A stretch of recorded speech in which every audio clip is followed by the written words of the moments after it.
So we'll give them a few minutes to get on, probably about 3 minutes, and then we'll get started about 2 after. Easy. They're rolling in. Easy peasy.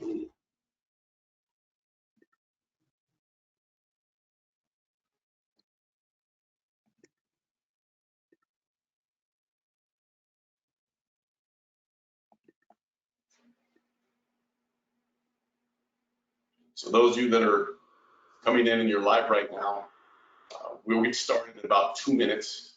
There's quite a number of people registered, so I want to make sure everyone gets in before we go through the administrative part and all the hoops that we have to jump through, and then we'll get ready to rock and roll. So you have about a minute or two before we get started if you need to grab some popcorn or get something to drink.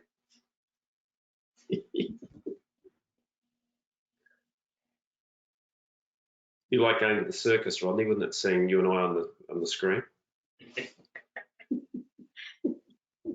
Yeah. At least we didn't have any hiccups in this one with Greg. He hit something and did something, and it actually started the webinar. Oh no! Like an hour before it was supposed to. So, we love it. You know, our generation isn't so tech savvy. Oh yes, we just love it, don't we? It's all good. I had to laugh. Sophie's grandparents just got a new car, and there's something happened with the screen, the big screen there, and it went blank. And you know, Neil's 76, and he looked at Sophie and he said, "Oh, what's Granddad done?" And Sophie said, "I'll fix it." button, done. Here it is back on. It's just there, isn't it? All right, we will start about 1 minute. So for those of you that have come in and missed my first message, just let you know that we're going to start in about 1 minute. There's a number of people that registered for this, and we're going to let everybody get in before we start with some of the administrative announcements and different things before we get rolling. So you have about a minute if you need to grab something or do something. So hang tight, we'll be right there.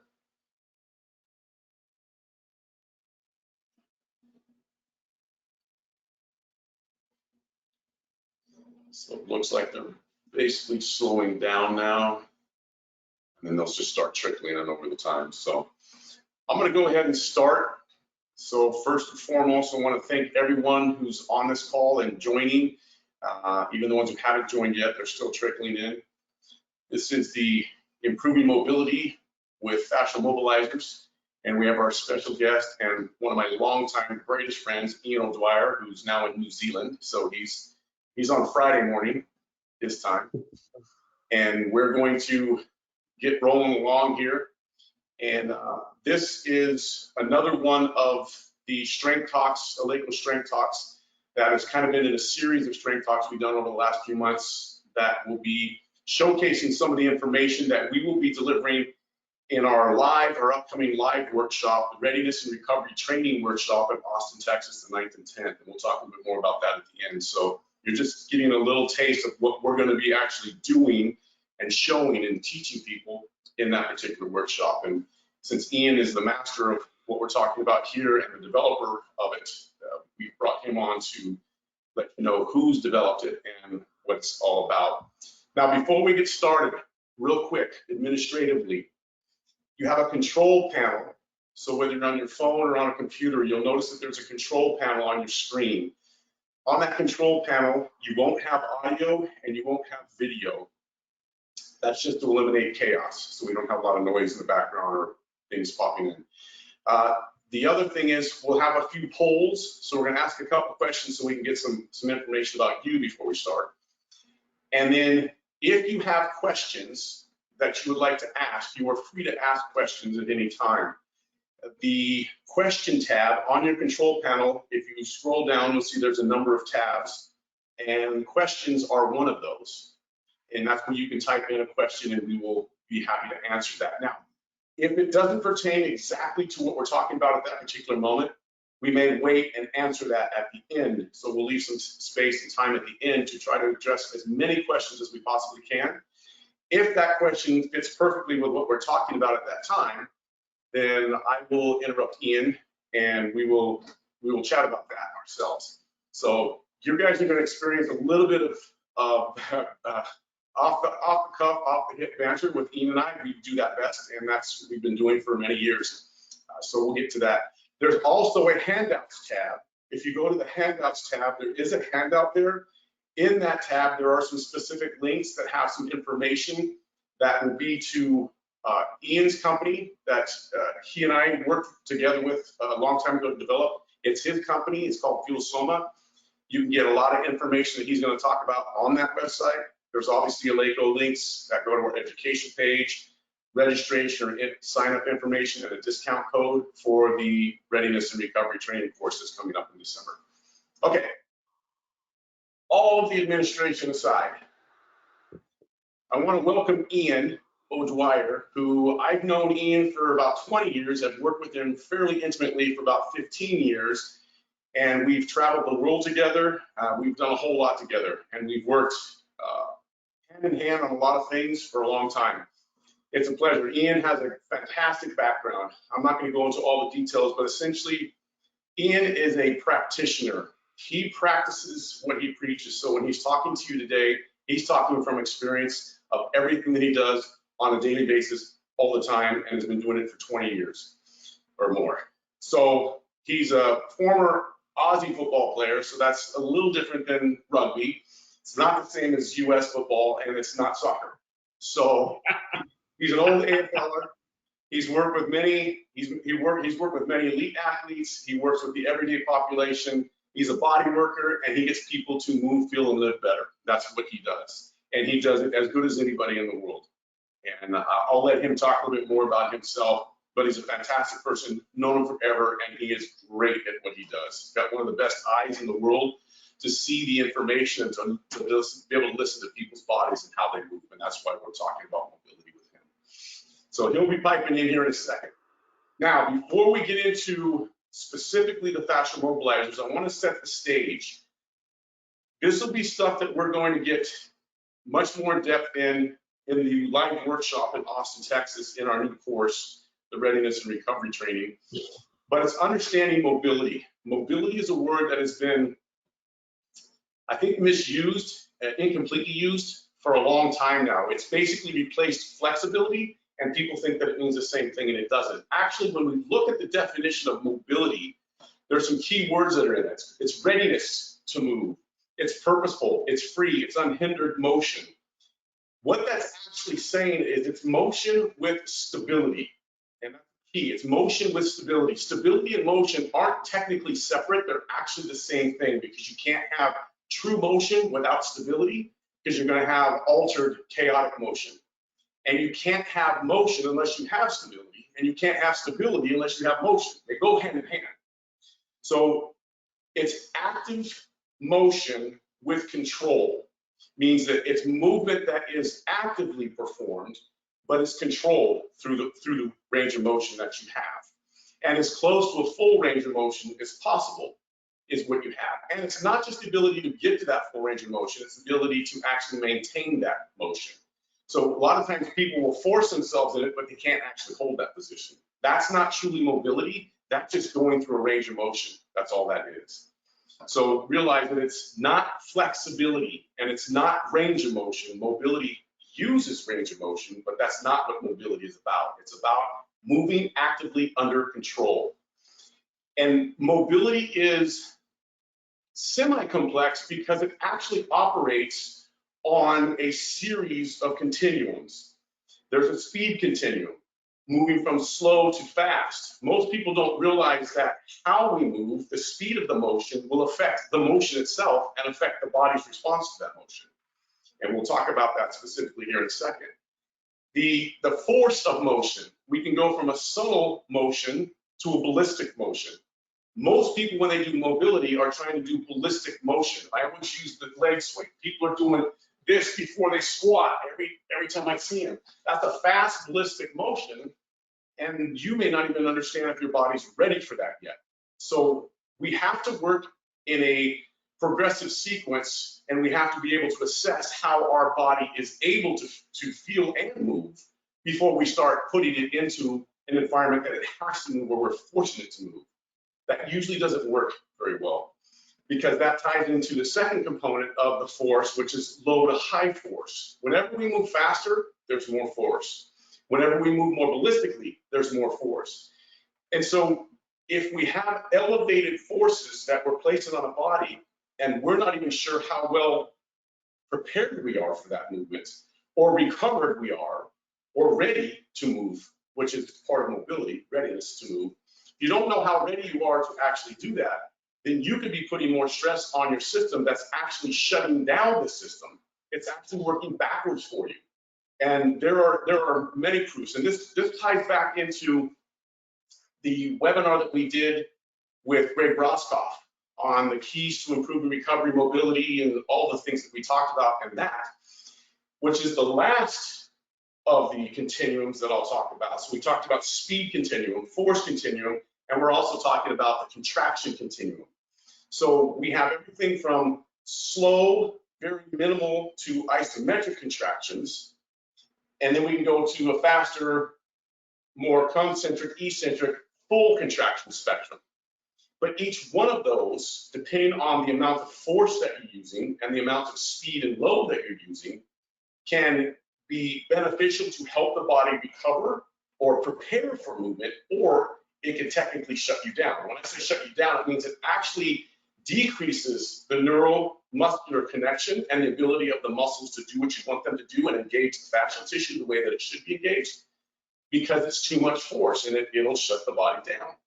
If you allow the body and give the body what it's asking for, and I use that word because that's something that Ian has been doing for long periods of time, is we need to be able to ask the body what it's willing to do and then give the body what it needs, not tell the body what it's going to do and force it to do something. That's how mobility can change.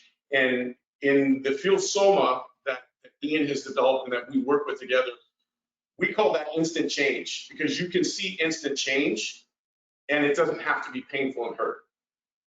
So all of those things are going to set up what we're talking about. Understanding mobility is actively controlled motion, and that it works on continuums of speed, force, and contraction. And if we can understand that, then we can develop mobility strategies that will actually enhance the body and not force it into doing something that it doesn't necessarily want to do or isn't capable of doing at that particular time. So that all that said, Ian, let's jump into fascial mobilizers. And Ian has used fascial mobilizers for probably close to 20 years now. So Ian, can you tell us what fascial mobilizers are based on all the stuff that we've just talked about with the continuums? And then how did you come up with them? I mean, where did you get the inclination to start doing that? I think you've done a pretty good job already, Rodney, just breaking it down and giving it definitions, which is so important. Firstly, I copped a lot of injuries in my sport, and my sport was three-dimensional: jumping, twisting, turning, cutting, marking, kicking. So it was a three-dimensional sport, yet we trained very one or two-dimensional. So once again, we were athletes who were bigger, stronger, faster, and we loaded up this system with strength and focused heavily on the muscular system. And it was funny because the more we did that, and then the more I tried to adapt that to sport, the more I broke down. So, and me being the ultimate sportsman who just wanted to get to the top, I trained 6 days a week. And I did everything. I stretched and I stretched and I stretched for recovery. I did some roller work back in those days, which was unheard of. But it was interesting because it wasn't until later in my career where I stopped stretching. And when I stopped stretching, I started to understand that, hang on, my tissue is very different to a lot of the tissues that were in people at the time. I was very bendy. So the more I stretched, the more laxity I was actually putting into my fascial tissue, into the tissue that surrounded the muscle. And the more laxity meant that I had less stability, which meant I was breaking down. So the minute I stopped stretching and I started to actually regress and go into smaller movements with less force and less speed, my body got less injured, I recovered better, and actually my performance increased. So it was an experiment on me, mate, because of the fact that I was the person breaking down. And the professionals at the time, we're talking 35, 40 years ago, The professionals at the time didn't look at fascia, and to be quite honest, they're only just starting to probably look at that tissue now. So they authentically came through an inquisitive nature of how do I sustain my career. Then when we started to work with the likes of, people around the world like Thomas Myers and those sorts of guys who started to allow us to understand Robert Schlepp and these guys who were looking at the more of the science of this collagen-based material that was so intricate, it was really obvious then that we had to actually understand what the tissue's capacities were and what they do. And it's interesting, Rodney, going back a little bit, because I worked with horses and my family was so strong in horses, we never stretched a horse's muscles, right? So, and what we know, horses and humans are very, very, very similar. And from a horse's knee down, there is no muscle. It's only tendon. It's only fascia. It's only fluid. So it was interesting because from a common sense perspective of movement and working with animals and feeling what their legs were like and what their rumps were like, and their legs are only half the size of my forearm, and yet that leg from the knee down could take 600 kegs, 1,200 pounds, 1,250 pound of force down, which meant there was 2,500 pound of force coming back up, all through fascial tissue. So, when I started to look at, okay, maybe I didn't have to lift hard, run fast, stretch hard, maybe I needed to come back and work my body within a threshold that was actually allowing it to heal and then preparing it to move, because all the movements that I did looked like the mimicking of the movements that I needed for the sport.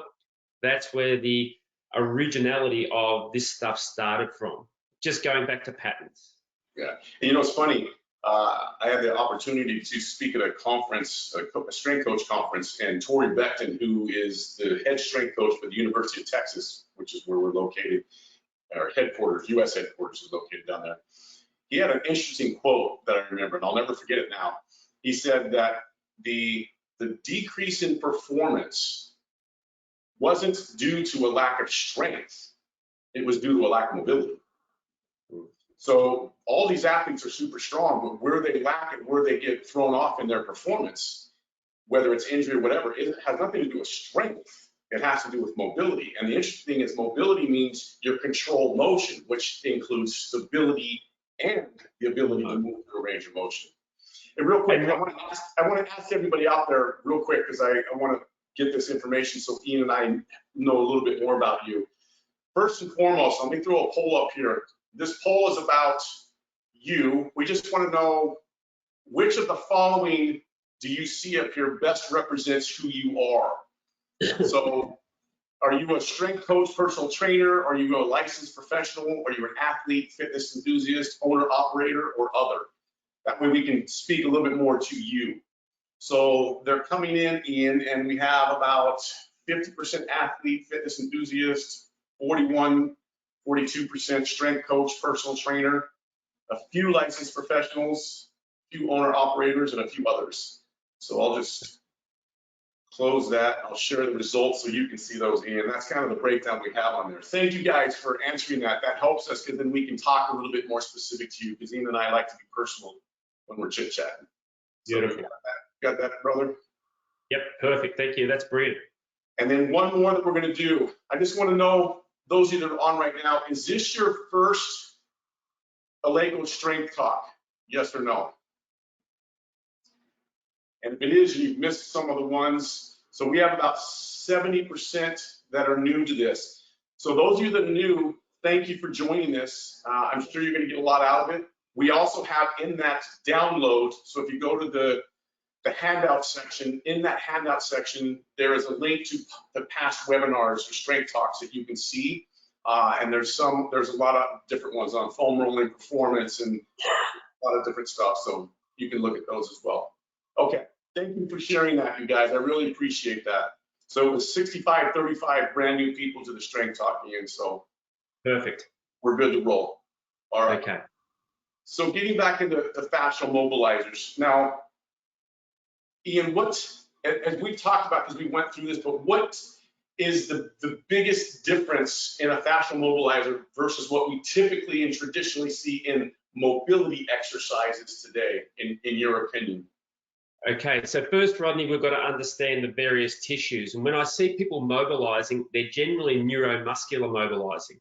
And what I mean by that is that their speed and their force is quick. Now, if we understand what fascia does and we understand the continuum of fascia, fascia with low speed and low force will actually create adaptation or remodeling.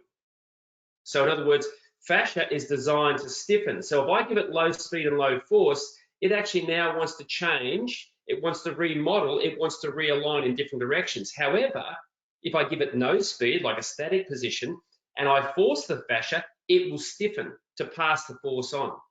So that's why it's important to understand that if I'm going to give someone a fascial mobilizer, and that fascial mobilizer is going to be targeting the major, what we would call from a Phil Sommer perspective, it's going to target the major ankle, knee, pelvic, and shoulder rings because they're really bony and really fascially dense.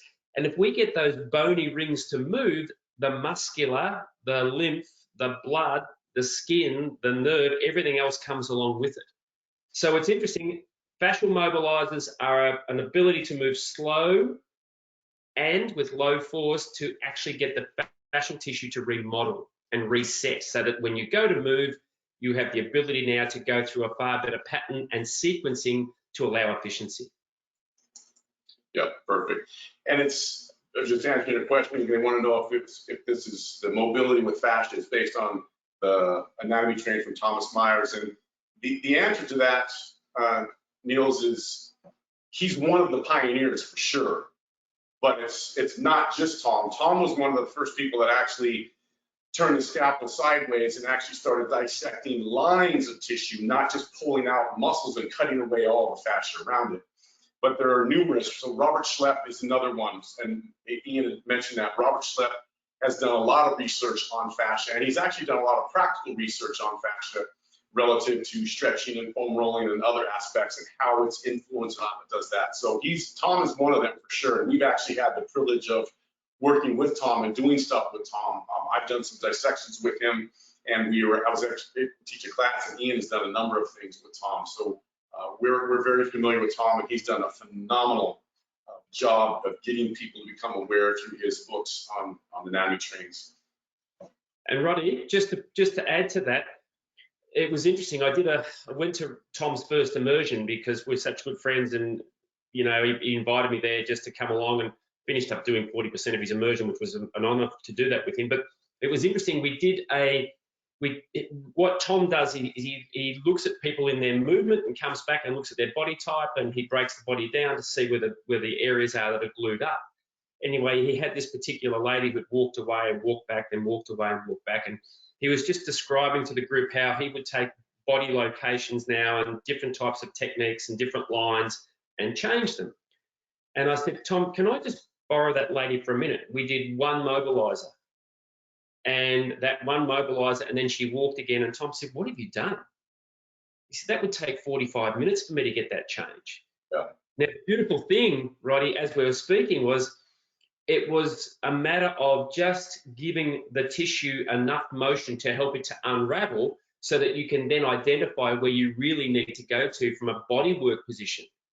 And it's kind of interesting, mate, because, from a bodyworker's perspective, what I've discovered over the 25 years of practicing now is that bone and fascia store a lot of emotional stuff.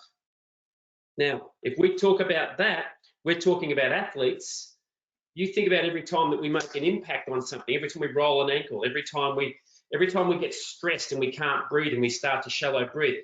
So the bony sections, what we call the shoulder ring or the pelvic ring or the knee ring or the ankle ring, those areas are the areas that become stuck. So when we put you into a position to start to move tissue, the tissue's asking you every time, are you trying to hurt me or are you trying to help me? Are you trying to hurt me or are you trying to help me?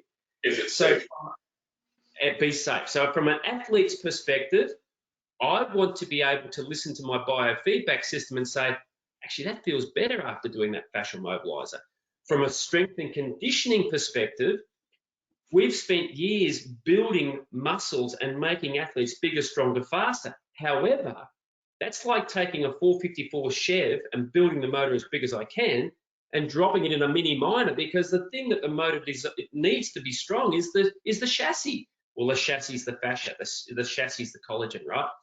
So it's that beautiful thing now, as you said, as we've said for years, if you can't run slow, you can't run fast. If I can't take you through a running motion and you can't do it with no speed, how can you do it with speed? Because you're going to break something down. And that leads me to a point. So Ian, we should give maybe some demonstration on what a mobilizer is. So from a definition, a mobilizer is a subtle, which means a very minimal, rhythmical motion. So it's subtle and rhythmical. It means that there's rhythm to the motion and it's not a big motion. And when Ian's talking about you need to be able to run slow to run fast, the purpose of that is you need to be able to get into those positions. So if I'm a sprinter and I can't hold this position, I can't stand there and hold that position and be in that motion, and I get fatigued doing that, then that means that your body's going to fatigue when it starts running very fast. So, and when you go faster, you have more force going through your system. So remember, speed increases force. Force times mass times acceleration is what force is. So if I have the same mass and I'm going accelerating faster, that's more force going through my system. That has more repercussions to the body. So if I can't hold this position and not fatigue, then when I start running, my body won't be able to get to that position or maintain that position for the 20, 30, 40, 80 strides that you may have to take depending on the distance that you're running. Roddy, let's run through one really simple position that we could actually give the people out there. If I got everyone to stand up and I got everyone to go into a split stance position. So let's say we take our left foot forward and our left knee is bent. That's it, mate. My right leg is back, and I want my right leg, my right foot and my left foot to be just outside hip width. So you've got stability. Perfect. So left foot forward, right foot back. Now, my right leg is going to be straight. I want you to put your hands on your hips. What you'll find a lot of people will be is if they look down now, their right foot will be externally rotated out because their hip is limited in motion. So if you can see that your right foot's turned out, straighten both feet. Perfect. Now, all I want you to do, watch what Rod does. We're going to get you to just take your hips forward, Rod. So in that position, you'll feel tension, and the tension will be potentially in the back calf, the right calf. It should be in the right hip, but most of us are jammed up in that ankle complex. So Rodney's going to gently rock forward to where he feels an increase in tension and then come back. So you can see the motion is really subtle. It's low speed and it's low force. So that I'm asking the tissue to move, I'm not telling it. He's only moving forward to where he feels an increase in tension and then comes back home. Now he might take his right hand and drive the right hand up vertical as he goes forward, which now creates more load or more engagement in the tissues from toes to nose. So what he's doing now is he's taking everything from the toes, through the knee, through the hip, up through the shoulder ring and getting it to engage. More importantly, fascial tissue is 70% water. So if I'm getting that water now to move, I'm hydrating the tissues, especially around the bony segments, which now starts to create more freedom, more motion, more stability. So if you were standing out there, you have the ability to do that. I strongly suggest, we used to do this in the courses that we taught. We would have each person do a mobilizer, just like we were talking about. So it's real slow, keeping your heel and your foot flat. And sometimes we even have a slight internal rotation to that foot. So most people, their back foot is going to be turned out. We'll either get it straight and or slightly internally rotated. And you just have to go in and out real subtle, just to where you start feeling a little bit of tension, not pain like you're stretching. And then we'd have them actually stretch the calf like people normally would, and just try to stretch and get as much lengthened as they can. And what you would find all the time with everybody in every course is the one that they would stretch really hard would ache, and the one that they did the mobilizer on felt like fluid. It's like, this feels fluid like water. And that was the word they always used. It feels so fluid. And that was in different countries. That was in China, that was in Australia, that was in everywhere that we went, in the Philippines. It would be the same kind of feedback you get. So I want to make something very clear. We're not saying you can't stretch. We're not saying you can't do those things. We're saying you have to know when they need to be done and how do you prepare your body to actually get those done. That's why there's a speed continuum. If you're always training fast and heavy, your body forgets how to train slow and lighter. So anytime you train one way, you lose the adaptations of the other. So you have to be able to get all of those adaptations so you can maintain the stability. You have to always keep the chassis stable. And so if you can't hold this position as a sprinter and you never work on that, that means you don't have the stability in the system to actually hold that. You don't have the ability to control that range of motion. Now you can swing your legs and you can do that all you want to, but if you can't get there and hold it, it means neurologically your spindles don't know exactly what to do. It's just you've conditioned your body to do this, but you haven't conditioned the body to actually be able to get there and hold that. That, by the way, just so you guys know, if I'm in this position and I can't hold and I can't have my hip flexed, the receptors in the hip flexor complex, the spindles, if they're not able to shorten, the body will automatically tighten, meaning it puts the brakes on your extensors. So what do most athletes pull? They strain their hamstring. Why?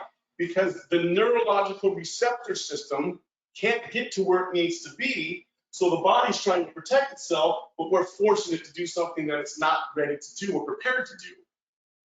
That's what we're trying to get at here. And that's what's been so successful with what Ian has developed, the Mobilizers, is this is a motion. So if you guys watched the Greg Rostock strength talk that we did, he was talking about how we can reset that spindle to get it reset. And we'll be showing that in our readiness and recovery course.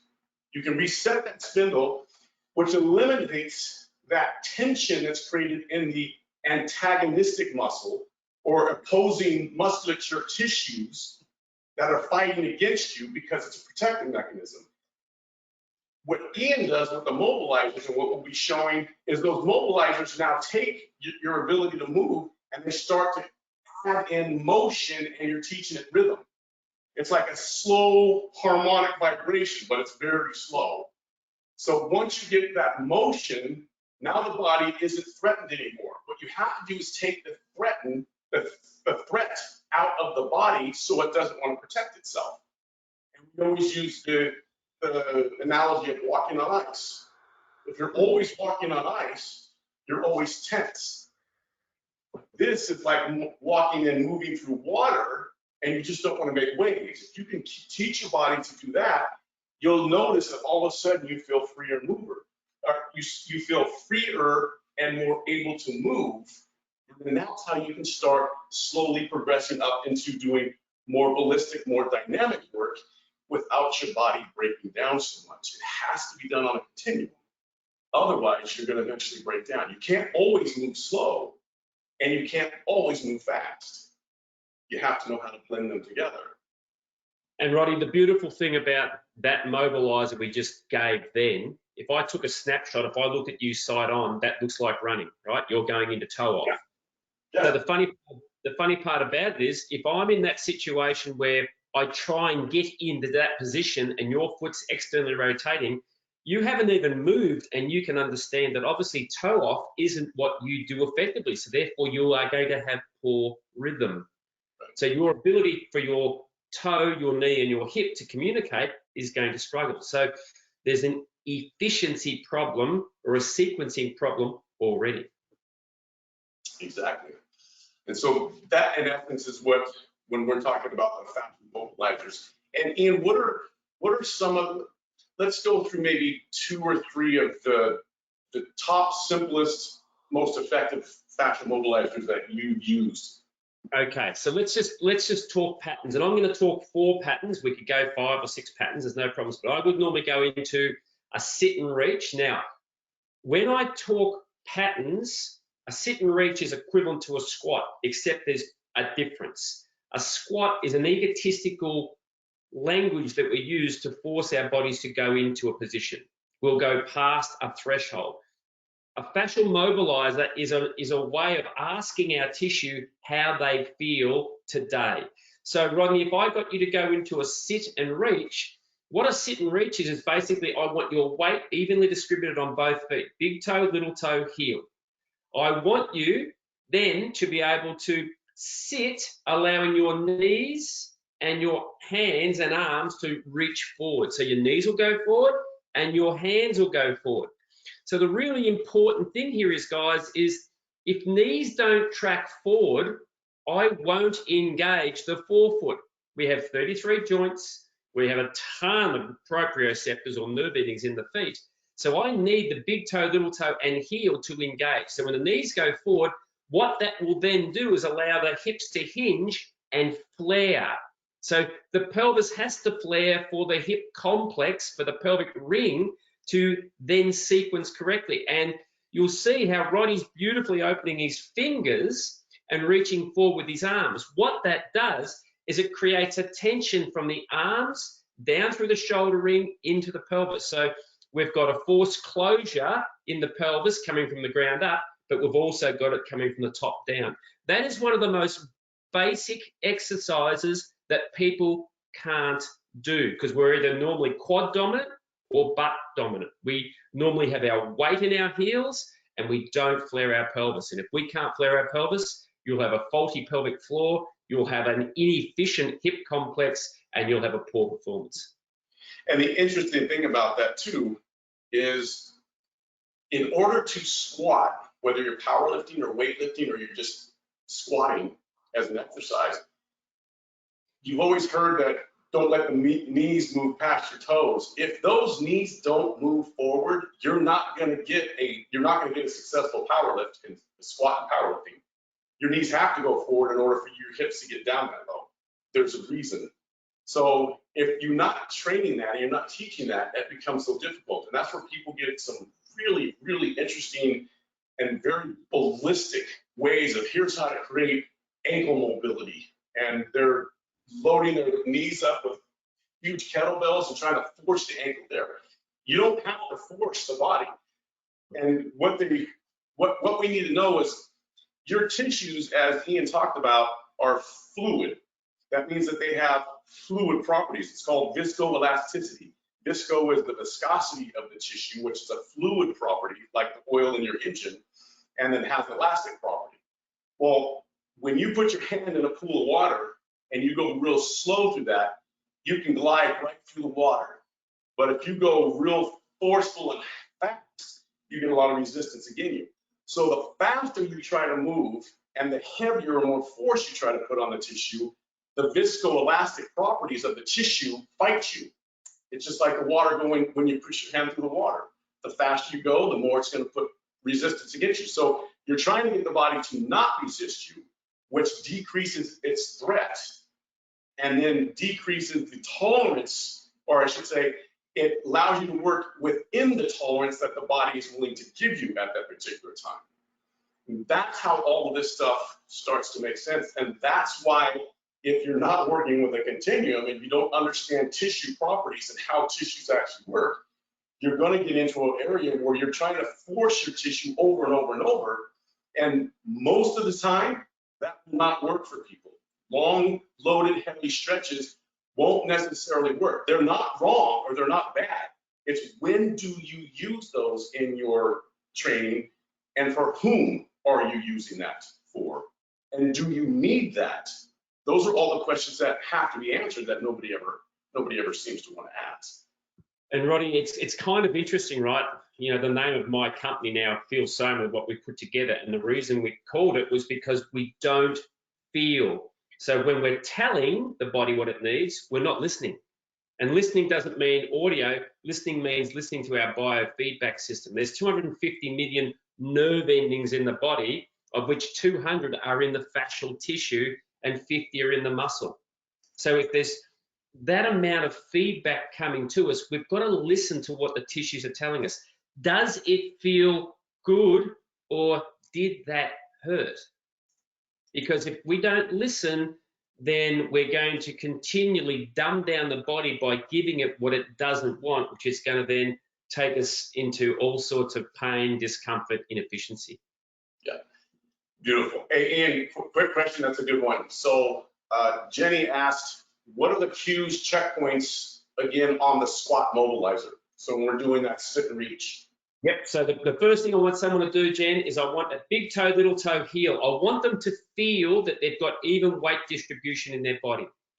And you know what I even do now, Jen, is I take a stick, a broom handle, and I get them to hang on to the stick, and I get them to take a 4-second breath in. So as they descend, they let their knees go forward and push the stick forward, and they only sit to where they feel the first tension. And that tension could be in their calves, it could be in their knees, it could be in their hamstrings, it could be in their back or their butt. It doesn't matter. Where they feel the first tension, and then they push through their feet and they exhale and they stand up. So the reason I use a stick is because it gives them a reference point. Rodney and I both know that we used to give people freestanding mobilizers for many years, but the trouble is, as soon as you take away the ability to cheat, we take away speed, people can't necessarily move that well. So therefore, the stick gives them a reference point. It gives them the ability to actually feel where their hands are going and where their knees are going, and it allows them to breathe. So that breath in on the way down allows the pelvic floor to drop, the diaphragm to drop, and on the way up, it allows the activation of the big toe, pelvic floor, diaphragm, tongue, which is the deep front core line. It allows that to activate. So we're actually bringing the sequencing in. So big toe, little toe, heel. Let your knees and your arms go forward to where you feel the first tension in your body, and then return to the starting position. Yeah. How about another one they can try? All right, so we might take, and this is a really powerful one that I love. And Roddy, we're just going to do the shoulder ring. Okay, so yep, perfect. So what we're going to do is this. Roddy's going to stand. He's got his feet under his hips, big toe, little toe, heel, and his knees stay soft. So there's a bend in his knees, right? As soon as I lock my knees, I take away the communication from my pelvic ring to my ankle ring. So my knees are soft. His hands are going to be at chest height. And what Rodney's going to do is he's going to rotate his hips to the left and reach with his right hand across his body. And when he reaches across his body, what he's doing now is he's allowing the body now, he's allowing the shoulder ring, scaps, you know, the shoulders recognize 16,000 positions. He allows the shoulder ring now to start to sequence with the pelvic ring because he's rotating his hips and his shoulders are following his hips. So the beautiful thing about this is that when he reaches across, that right hand, which runs all the way around, if we looked at the spiral line or the functional back line or the functional front line, runs all the way down into that left ankle, right? And it runs all the way down into that right ankle. So you've got these beautiful lines that just connect all the way through. All he's doing now is he's getting supination and pronation in his ankles in sequence. He's getting his knees now to become lubricated. He's turning on his glutes and, more importantly, turning on his adductors because the glutes and adductors have to work together. He's activating his abdominals and back, and now he's creating space in his rib cage to allow his arms to move. So and key with that too, Ian, which Ian talked about, which is vitally important, is you need to have your feet connected to the ground, big toe, little toe, heel. It's like an eagle claw almost, but you don't need to grab anything off the ground. You just need to have some tension placed in them. So there's this light pressure in that. And as you rotate your hips, if you're standing right now and you're rotating your hips, just rotate your hips. If you're rotating your hips and you don't see your ankles moving or your feet moving, you should create supination and pronation. You should see this happening in your ankle. If you don't see that, that's a direct indication that your feet are not connected to the rest of your body, even though they're totally connected. They're not communicating with the rest of your body. They're not actually moving. So I've seen it, Ian, we've done this so many times. When people move their hips, those ankles don't move. All you see is the body moving. It's like the hip is taking all the hip off of that. Everything's going right into the hip, or the knee is actually what's happening, is the knee's doing this, but the foot, this is my foot doesn't actually move. It's the knee that's moving. So you need to be able to allow, with a soft knee, those feet to move. As the hips move, that should turn your whole leg, which is connected to your ankle, and your ankle should move. And if your toes are locked, you're going to get supination and pronation. Supination and pronation means you're getting an arch and it's flattening, an arch and it's flattening. That's the difference in moving. And if you did that, if you just took something, you were going really fast and you were spinning and spinning, you feel what that's like, versus going through a mobilizer, you're going to see that the mobilizer makes the body feel fluid. It decreases the added tension that can happen. It does not mean doing this is bad or wrong, because there's going to be times you have to do that. But if you can't do it slow, when you do it fast, you're going to compensate in ways that have exponential force placed through the system. And that's when it becomes harmful. That's why most mobility exercises that most people do, notice I didn't say all and everyone, most mobility exercises that most people do are not appropriate for who they are and what they're trying to accomplish.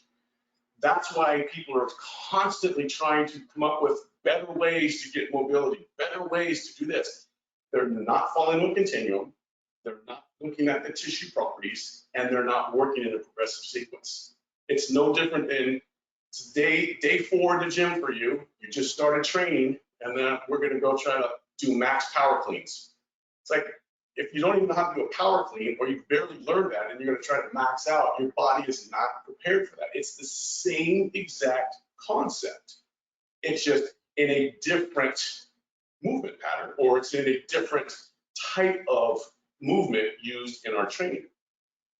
But it's the same exact concept. Nobody would go into a gym, well, I shouldn't say nobody, there are a lot of people trying to go into a gym on day 4 and max out and do as much as they can when you're not ready.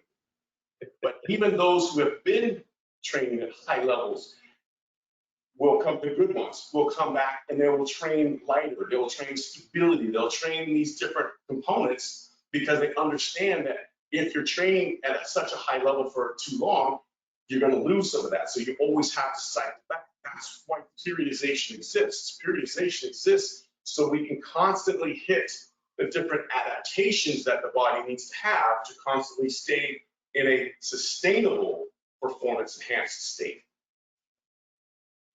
Perfect. Let's do one more, and then we'll look at some questions. Well, let's take that shoulder ring again, Rodney, because the shoulder ring is an area that we really collapse into. And if we think about it, the muscular exercises we do, a lot of times we'll compress the bones, and we've got to make sure the bones have space.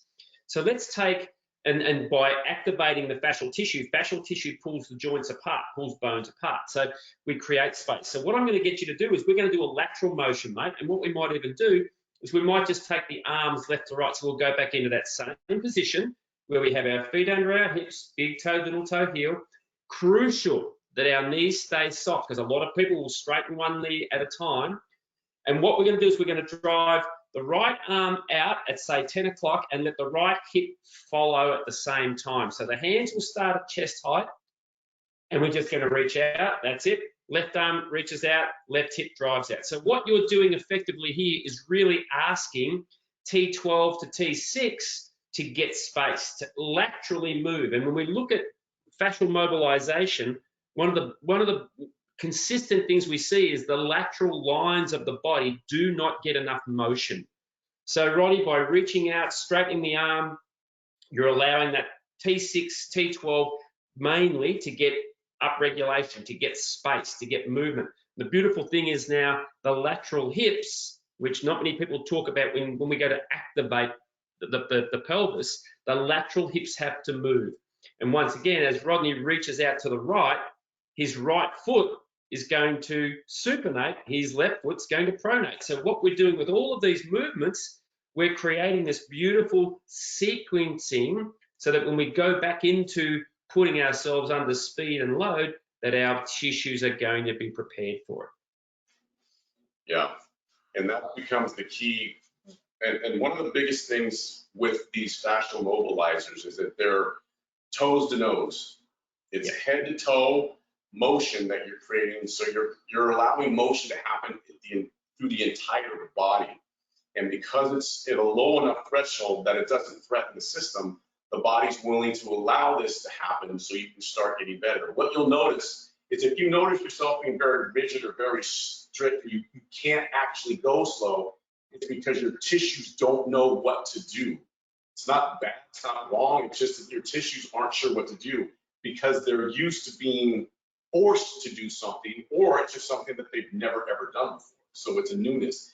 But you should be able to have smooth, rhythmical motion. And the easiest thing that we use is you're standing in a pool of water and you're moving through the water slow enough to where you're not creating waves. So you know what it's like. If you're in a pool of water, you're going fast. And we've actually done this in pools too, in different places. If you have water, get in the water and just start moving so that there's not waves being made. You're able to move through the water, and that'll give you a context of what the speed is like. Ian, there's a few questions. Let's see. So, John, we have a handout and reference available on these exercises. All of these exercises that you're seeing are all on FieldSoma. So in the handout that's there, if you don't have the handout, if you can't find the tab where it says handout to download that, just send an email to us. I'll make sure that you get that handout that has the links and the websites. But you can go to fieldsoma.com and they'll have that. We will be showing a few of these mobilizers and talking about them in the readiness and recovery training course. And then from there, we're going to be feeding people to FieldSoma because that's where Ian has all of these in different programs. He has full courses that are based on the information. So he's got all this stuff that is sitting there as well. There's another question, Ian, from Charles, and he said, should you rotate all on one side of the body to refrain from torque? I'm not exactly sure what that means, Charles, at the ankle joint. I'm not sure what you mean by rotate all on one side of the body to refrain from torque. So, Rodney, just talk about rotating. All of your joints should be rotating. Correct. And if your foot doesn't move or that ankle doesn't move, then you're getting a lot of torque at the knee. And rotation is dependent upon your threshold today. So, Rodney, if you went back and you stood on one leg and you had say you stand on your right leg and your left toe was on the ground, right? And we do that rotational shouldering movement again, right? And we said, okay, yep, perfect. So stay on your right leg, put your left foot, so it's in toe only, so it's a 1.5 stance basically. So all the weight majority is on your right leg. Mm-hmm. Yep. You took your hands across. Now, because it's single leg, Rodney mightn't rotate his hips as far as he would if he was on 2 feet because he's more stable.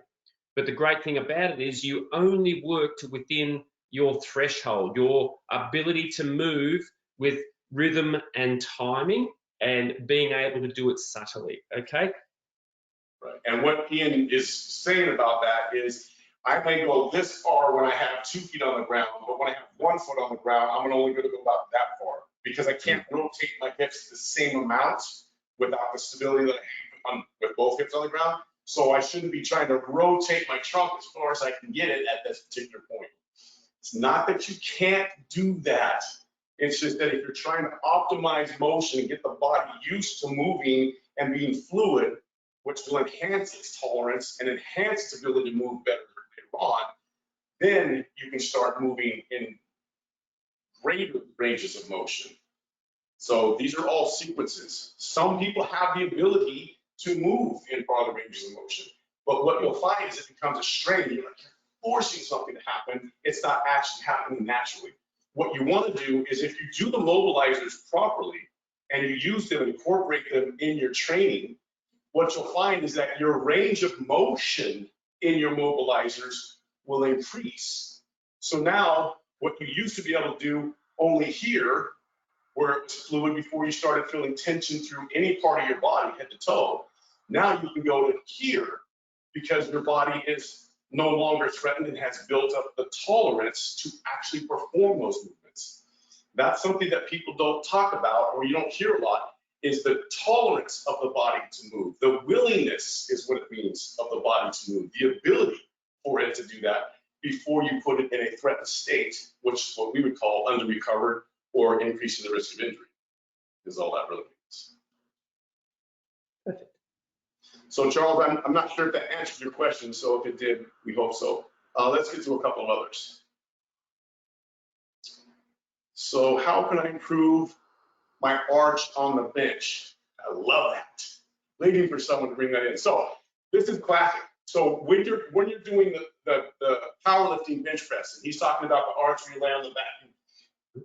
And I use the picture, Ian, of the tensegrity model. That's in the arch. That arch is vitally important. One, because it creates mechanical advantage of how you're pushing and the leverage that you have. But two, it also creates stability. So first and foremost, it's Gerardo or Gerardo. Your arch is going to be limited by your genetics.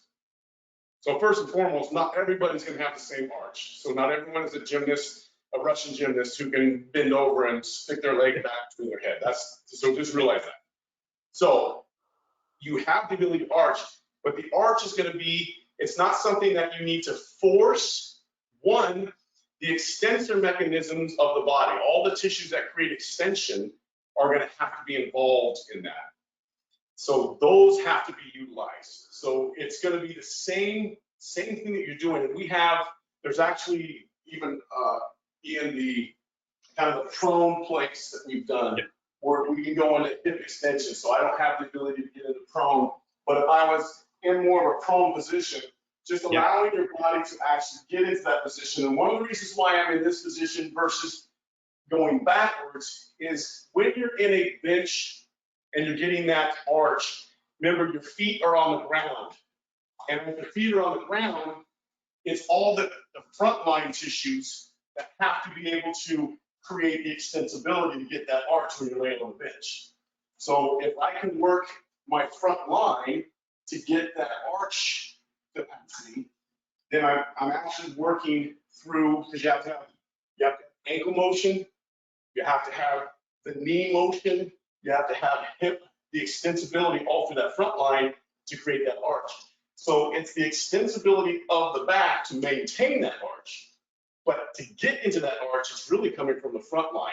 So this is where even the mobilizer that we just did, where you have one foot in front of the other and you're reaching out this way, you're creating extensibility through that front line. So those are ways that we can help that tissue get exposure and get conditioned and build a tolerance to get into an arch position. And Roddy, it's really important in that explanation, which was just beautiful. It's really important to understand, to increase arch, you don't have to go into big positions, because if I took one rib and with each rib I had 1 mil, or an 1/8 of an inch, not a less, 1/16 of an inch, by the time I get to 12 ribs, that's 12 mil. That's almost half an inch. Exactly. So half an inch, think of it this way. If I lift my heel by 4 mil, it changes my sacrum by 16 mil. It multiplies it by 4. So if I can create space in the rib cage a little bit everywhere, that's going to change everything by a lot. Yes. So Ian, another question. Are there specific stretches for plantar fasciitis? So it's interesting because plantar fasciitis is, firstly, it's an inflammation of the fascial tissue. Now, as a body worker and as a movement coach or a movement practitioner, what I've noticed a lot in people with plantar fasciitis is they've generally got problems up the chain. So the feet are the things hanging on and taking all the force. So I would want to go to the shoulder ring and to the occipital region, potentially with an NB5 ball or a roller, and see if I can take some of the tissues that are stuck from up behind the head and around the rib cage. And I'll nearly guarantee you when you do that, that your plantar fasciitis will now start to ease. But realistically, as we've said, if I'm going to move the tissues through fascial mobilizers, I could do the sit and reach. That would help. I could do a sit and reach with a stick and have my hands up higher, which would actually help take the tension out of the neck. That would help my feet. There's many ways. I could use a ball on my feet just to try and help more fluid response and to get hydration in the tissues. But generally, when we're talking plantar fasciitis, it's not the location that's the problem. It's somewhere up the chain that's actually not being inclusive in the motion. Yeah, and I wholeheartedly agree with that. And one of the things that I would caution people is when you have plantar fasciitis, because it's inflammation of the fascia of the bottom of the foot, as Ian talked about, stretching that is not exactly the best thing to do. Unfortunately, that's the most common thing that you see is we got to do your stretches. You're not really helping that. Another thing Ian talked about, because there's so many ways that it can be caused, but one thing that I've also noticed myself is that if you do that hip rotation, if you just stand there and rotate your hip with your toes on the ground, and you notice that your feet aren't moving very well, a soft knee, that means that your ankle, and it could be anything from the calcaneus to the ankle to the talus, to all the different bones, they're not moving. So you're just pounding that foot, and what's happening is it's not that force. If that's not moving, it means that force isn't getting transferred up the system. If that force isn't getting transferred up the system, depending on what your activity is. So if you're on your feet a lot, or you're hitting your feet a lot on the ground, and those feet don't move, then that means that all of that force is hitting that foot, but it's not able to go up the calf, up into the leg, and up into the body to where it disperses and goes out through the whole tissue complex.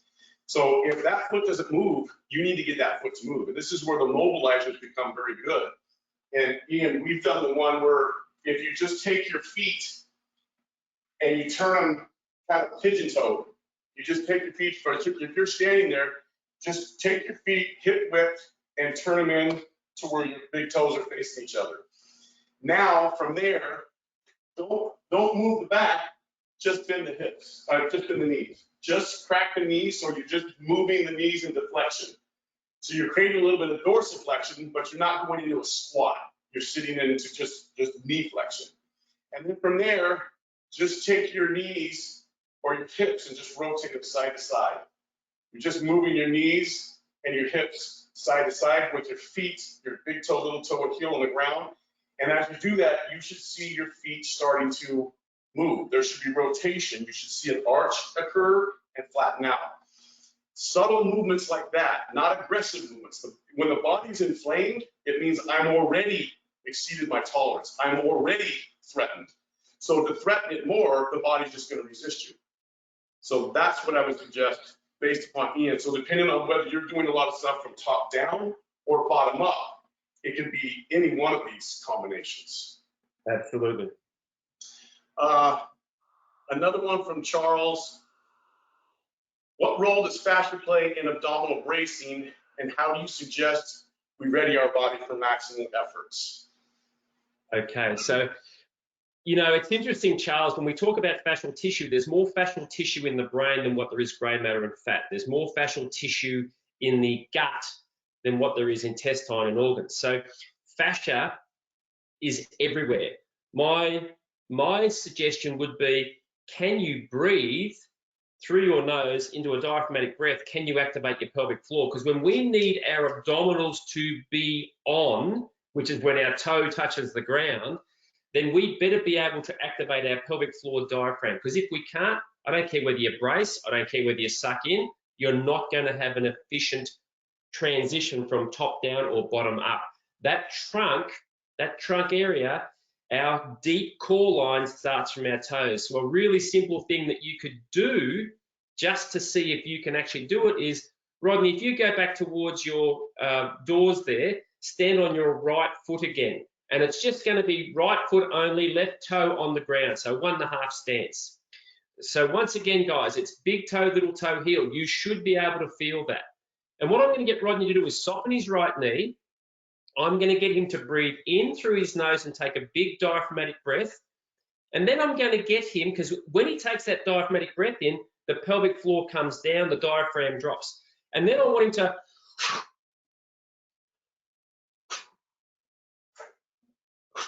I want him to exhale as hard as he can as he stands on that foot, keeping the knees soft. Now, what you'll feel when you exhale is you'll feel how the pelvic floor has to lift and the diaphragm has to lift.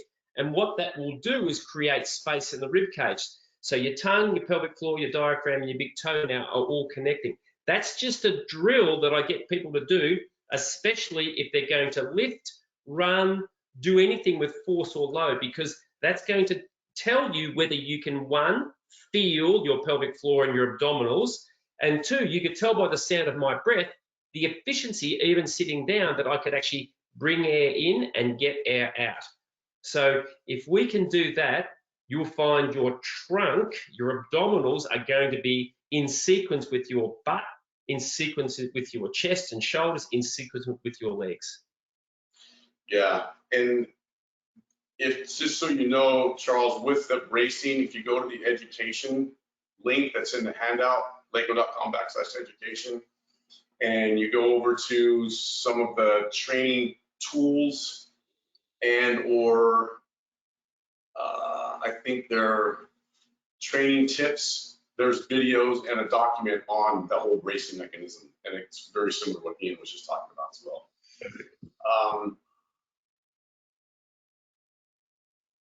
Patrick, thank you. Patrick said, will your daily readiness impact how fluid your motion is, or should improvement be seen regardless? So when we look at what we call raw score, which is a subjective scale, and we use that, we have the prep score in field soma, it's a similar thing. When we look at a subjective scale of what your stress level is, based on your stress, your movement performance is going to change every day. So can the readiness impact how fluid your motion is? Yes, it can impact it. And this is where, based on what your score is, what your stress level is, and those of you that may not understand it, that's also in the education, where we have that in training tips and training tools on the resources section of the page. We show you how to manage your stress, how to gauge your stress every single day, and just a simple questionnaire, four things you answer based upon that. So your performance is going to change every day, whether you like it or not, or whether you know it or not. It will change from day to day. This is where you have to have the ability to have different, or a continuum of movements that you use, because on days that you are more stressed, your body is more threatened. It already has a lot of stress. There's more threat. It means it has less tolerance for stuff. This is where things like mobilizers become highly valuable, because it allows you to move and allows you to create motion without stressing the system, which if you stress the system more, you're going to shut it down. You're actually going backwards. You're actually increasing your risk of injury and or illness by doing things like that. So that's how that can work. There's a lot of questions. So the takeaway for me, this is Robert, is to do simple movements that mimic your athletic movements, but do them slowly, under control, and don't overstretch or force the movement beyond what is comfortable. Does that seem right? Rodney, think of it this way, because you know what? Sometimes people do slow movements, but they are rigid. Rigidity is the enemy of motion. So when you're doing a movement, once again, if I was doing that split stance where I had my arm going up that Rodney did, I might want to be against a wall or a pole just so I can relax and let my tissues move so I can listen to them. Slow rhythmical motion will reset the fascial tissue, create better stability, create better hydration and lubrication, but rigid movement won't. Remember, motion. We need motion. Motion is smooth. Motion is slow. Motion is lotion. Motion is lotion, brother. There's some of these questions that are really tough, because how to improve the bottom position in a snatch, and are there any mobility cues to squat with an injured adductor? You go to where you can go, not where you can't go. Never force anything. So if you still want to move, go where it allow you to go, and not where it can't go with an injury. To increase the motion, the bottom position in your snatch, that really comes down to increasing your full body mobility. Because if you're talking about doing an overhead squat, being able to get down, you have to have total body mobility to get that. You have to have good thoracic mobility, good shoulder mobility. You have to have good hip mobility. You have to have knee mobility and ankle mobility to get into those positions. So that means that you have to work on, you can work on doing overhead, just overhead squatting like a sit and reach, and you can get used to that. This is where the lateral one that Ian was just talking about, this one works fantastic. It's you're giving space in the spine, you're actually loosening the body up. So any of the things that we just showed today, any of those are going to help in time. What happens is most people are looking for the quick fix. If you're looking for a quick fix where you're going to gain all this range of motion instantly, it means you're forcing the body to get in a position that it can't.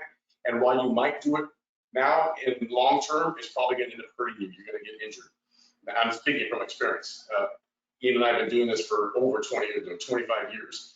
So when you force the body to do something, and you see people, yeah, just crank on this or shift this, or move that, or you're forcing the body to do something that it doesn't know what to do because it's not doing it under control. So there isn't a neurological connection to it. You're forcing it, which means it's getting there because you're made the tissue do it, but there's not a neural connection to it. It doesn't. And Roddy, it's really important for the people out there to understand we're the ones that have been broken, and we've broken ourselves through the guidelines that everyone's told us. So we've learned from the mistakes, we've learned from the lack of connection, we've learned from, not working within our threshold. So, we are creating solutions and have created solutions now because we understand that it's an inclusive approach. It's not an exclusive. You don't put things in silos. It's not a muscular problem. It's not a fascial problem. It's not a skeletal, it's a human being problem. So it's really important. You think about our lives. We are fast. We go, go, go. Fascial mobilizers are a great way of slowing us down and reconnecting us to us, taking us out of our brain and bringing us back to our bodies, where the bodies will feed back information to us. Yeah, and we're about 11 minutes over right now, so I know a lot of people have started to jump off, and I appreciate all your questions. We're not going to be able to get to every single one of them. I know there's a lot that are talking about overhead position and the snatch and how do I increase all these things. Everything is the same principle. You're going to have full body mobility, because anytime you're talking about shoulder motion, you're talking about thoracic spine motion. You're talking about thoracic spine motion, and you're standing up, something's going to have to happen with your feet, because your feet are part of that. So it's going to be a total body. Some people just work shoulder, shoulder, shoulder, shoulder, shoulder, shoulder, but they don't do anything with the thoracic spine, or they don't do anything with the hips, or they don't do anything with the feet. So that's why a lot of times it won't last, because it's only one component that when you tie it into a whole system, something that's still weak is going to break that down. So that's where my strongest suggestion, there's two things I'm going to suggest that will answer probably almost every one of these questions that have to do with how do I do this, how do I do that, how do I get better here. Number one, if you're in the States or you're close to or you're going to be in, go to the readiness and recovery course, because that's exactly what we're going to be doing. We're going to be taking all this stuff and showing you how to assess yourself, understand your ability to be ready to do something. How ready are you? How recovered are you? How to get recovered if you're not, and then how to do and utilize a mobility continuum to help you improve motion. So go to that live course. We're going to do things. Ian, if you go to fieldsoma.com, so get that handout. If you don't have that handout, email me, rodney.corn@eleiko.com. I'll get you the handout. If you don't have it, you can't see it, I'll email it to you, but you have to email me. Ian at fieldsoma.com, he has, I don't know how many programs you have. You have all kinds of programs that you can access and you can get to use. They're all video-based programs that show you exactly what to do, and he has courses as well. Between those two, you will have probably 90% of your questions answered, and besides answering them, you will now be armed with the tools to actually help yourself continuously and other people. So with that, I'm gonna jump off. Ian, I can't thank you enough, brother, for joining us and being part of this. It's always good to hear you. It's always great. I've learned probably as much from you as anyone in the world, so I appreciate that intensely. And again, if anyone has any questions, please feel free to email myself. If you need to get a hold of Ian, email me, and I'll give you an email where you can contact him as well. So thank you all for joining us. We appreciate it. This is recorded, so there will be an email sent out to you so you can watch it again if you need to. So just want to let you know all that. We're done. Thanks, Thanks, guys. brother. Thanks, Love you. champion. Yeah.